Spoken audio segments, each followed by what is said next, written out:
Iviwe Poti, who is at the Nelson Mandela Bay Metro this morning, of course, as we do know that all eyes are there this morning for the motion of no confidence that's expected to be passed against Mayor Athol Trollip. Iviwe, Sabonasis. Thank you, Palesa. We are outside. If you can just see behind me is the Wool Exchange Board, where the council meeting will actually be taking place from 8 o'clock today. We have seen Fikile Mbalula of the ANC here as well, and Umusi Maimane, leader of the DA, who's also come to attend the council meeting. So a number of bigwigs are actually here in the Nelson Mandela Bay Metro today to actually see how it's going to turn out in today's council meeting. We have not seen leader of the EFF yet this morning, Julius Malema, but we do know that they are preparing for a rally that will be happening after today's council meeting. But I'm going to speak to political analyst Ongama Mtinka, who's going to speak to us a bit more in terms of the political elements that have been coming out, but Ongama, the lead up to today's council meetings, in terms of the smaller political parties such as AIC and Patriotic Alliance, you know, making big moves. Actually, in the middle of the night, the announcements both came out late at night. So it's clear that there were long discussions and debates in terms of lobbying who will back who. Yeah, you know, Evie, at the beginning of the calls for Trollip to be removed, I actually thought that the king-making political parties were always going to be Patriotic Alliance and the AIC.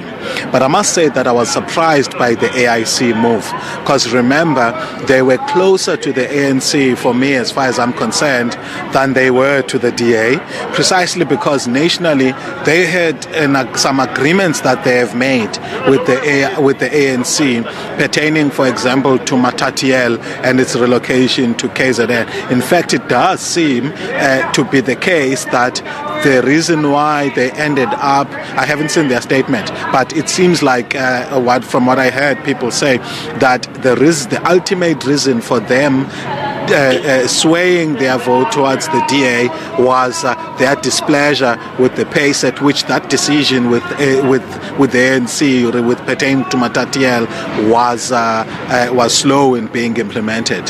And then bringing it back to today, there are talks of the UDM, you know, saying that they don't want the speaker to vote should it be a tie of 60-60 in terms of the votes when we're speaking about the vote of no confidence. But constitutionally, where does the speaker stand when it comes to council meeting and his vote?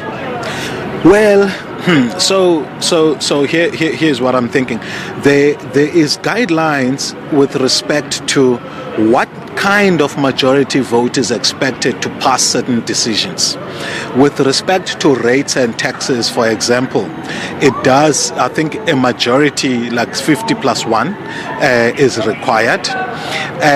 But I wasn't able to check whether the casting vote applies in the cases where it pertains to motions of no confidence. But the council rules, which Jonathan Lawak was quoting from this morning, say that the speaker has a casting vote on all matters but rates and taxes. So as far as they are concerned and the rules of this council, it's the casting vote is what they are going to apply. And then lastly, there were caucus meetings all over inside the Wool Board Exchange this morning, and there has been political surprises from all political parties except for the ANC thus far. We do know that they're holding a media briefing at 8 o'clock, running concurrently with the time of today's council meeting. Do you think there might be a surprise element coming out of that media briefing? There definitely might, Iviwe. The ANC has been very careful in terms of how it responds to this, how it has led the process or failed to do so, precisely because internally it is fractured and it's doing a lot of in-house cleaning. Here's what I think the surprise is going to be, is likely going to be around. From a strategic point of view, the ANC is not going to want to lose a motion by votes. If their sense is that this motion is lost, they will announce something to the effect that they are not accepting to lead the coalition.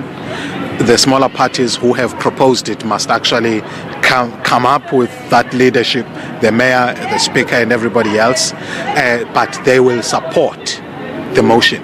In that way, they will try to actually cushion perceptions that they have been defeated on a motion of no confidence. Thank you so much for your time, Mr. Mjimka. We'll probably speak to you again later.